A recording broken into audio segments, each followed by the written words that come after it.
நம்ம ஹீரோ விக்ரமுக்கு சிவனாண்டி கிட்ட கேட்கறதுக்கு நிறைய கேள்விகள் இருக்கு. ஆனா விக்ரம் கேட்க போற எந்த ஒரு கேள்விக்கும் அவன் நிச்சயம் பதில் சொல்ல மாட்டான். முதல் கேள்வியே, நீ யாருக்காக வேலை செய்யற? உனக்கு பின்னாடி இருந்து இன்னொருத்தர் உன்னை இயக்கிக்கிட்டு இருக்காங்க, அது யாரு? இனியாவுக்கும் அவங்களுக்கும் என்ன சம்பந்தம்? இனியாவை இவ்வளவு கஷ்டப்படுத்தணும்னு ஏன் அவங்க நினைக்கணும்? அது ஆனா பெண்ணா அப்படின்ற கேள்வி விக்ரமுக்கு நிறையவே இருக்கு. ஆனா எந்த ஒரு கேள்விக்கும் பதில் சொல்லாம மலமுழுங்கி மகாதேவ மாதிரிதான் அமைதியா இருந்தான். அதனாலதான் வேற வழி இல்லாம விக்ரம் 3rd டிகிரி ட்ரீட்மெண்ட் ஆரம்பிச்சாரு. சிவனாண்டி அரெஸ்ட் பண்ண விஷயத்த நிச்சயம் விக்ரமோ இல்ல சுபாஷோ கமிஷனருக்கு சொல்லிருக்க போறது இல்ல. ஒண்ணு மாயா நேரடியாவே கமிஷனருக்கு போன் பண்ணி தகவலை சொல்லிருக்கலாம், இல்ல ஒரு ஆளை ஏற்பாடு பண்ணி விக்ரம் ஒரு நபரை சந்தேகத்தின் பேர் அரெஸ்ட் பண்ணிருக்கான், இனியாவை சிக்க வச்சது அவன் தான் சொல்லி அவனை வேணும்னு டார்ச்சர் பண்ணிக்கிட்டு இருக்கான், அதை என்ன ஏதுன்னு பாருங்க அப்படின்னு கமிஷனருக்கு தகவல் கொடுத்திருக்கலாம். அப்படி தகவல் கொடுக்கலன்னா எப்படி சரியான நேரத்துக்கு கமிஷனர் அங்க வந்து சேர்ந்தாருன்றதுதான் ரொம்ப ஆச்சரியமான ஒரு கேள்வியா இருந்துச்சு.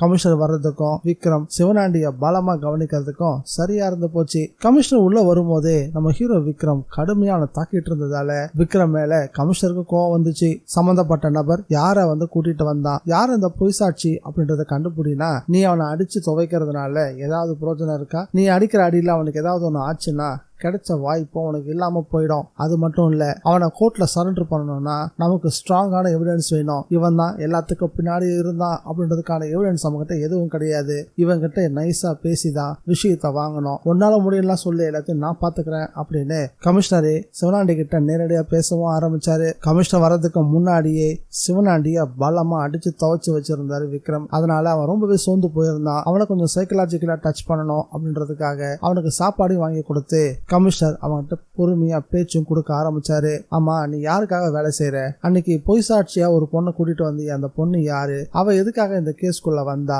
நீ எதுக்காக இனியாவை கடத்தின? நீயா கடத்தனியா இல்ல யாராவது சொல்லி கடத்தனியா? அந்த ஏரியாக்குள்ள ஒளிஞ்சிட்டு இருந்தியே, யார் வீட்டுக்குள்ள ஒளிஞ்சிட்டு இருந்த? யார் உனக்கு உதவி செய்யறதுன்னு அடுக்கடுக்கான கேள்விகளை அவன்கிட்ட கேட்டுக்கிட்டே இருந்தாரு. ஆனா அவன் ஏற்கனவே வேற ஒரு கதையை தயார் பண்ணி வச்சிருந்தான். அவன் எந்த காரணம் கொண்டு மாயாவோட பேரை மட்டும் நிச்சயம் சொல்ல மாட்டான். தினதயாளன் தான் ஏற்கனவே கமிஷனர் வகையா சிக்கிருக்கானே, இந்த விஷயத்துல மறுபடியும் அவனையே பலிக்கடை ஆக்குவோம் அப்படின்னு நடந்த எல்லாத்துக்குமே காரணம் தினதயாளன் தான். தினதயாளன் இனியாவை பழி வாங்கணும் தான் என்ன கேட்டாரு. அதனால நான் தான் ஒரு பொண்ணை கூட்டிட்டு வந்தேன். அந்த பொண்ணு உண்மையில யாருன்னு எனக்கும் தெரியாது. தினதயாளன் அந்த பொண்ணு கிட்ட என்ன சொல்ல சொன்னாரோ அதுதான் அந்த பொண்ணு சொல்லிச்சு தவிர எனக்கு அதுக்கு சம்பந்தம் இல்ல. அந்த தினதயாளன் சொல்லிதான் நான் இனியாவை கடத்தி வச்சிருந்தேன். மத்தபடி இதுக்கு எனக்கு எந்த சம்பந்தமும் இல்ல. என்ன தேவையில்லாம கூட்டி வந்து வச்சுக்கிட்டு விக்ரம் டார்ச்சர் பண்ணிட்டு இருக்காரு, என்னை எப்படியாவது காப்பாத்துங்க சார் அப்படின்னு வேணும்னே கமிஷனர் கிட்ட அழுது புலம்புற மாதிரி நடிக்க போறான். அத கமிஷனர் நம்ப போறாரா இல்ல நம்பாம இவன் முழுசா போய் தான் சொல்றான் விக்ரம், அதனால உன் ஸ்டைல தான் நீ இவனை விசாரிக்கணும், நீ அப்படியே விசாரிச்சு இவனது உண்மையை வாங்கு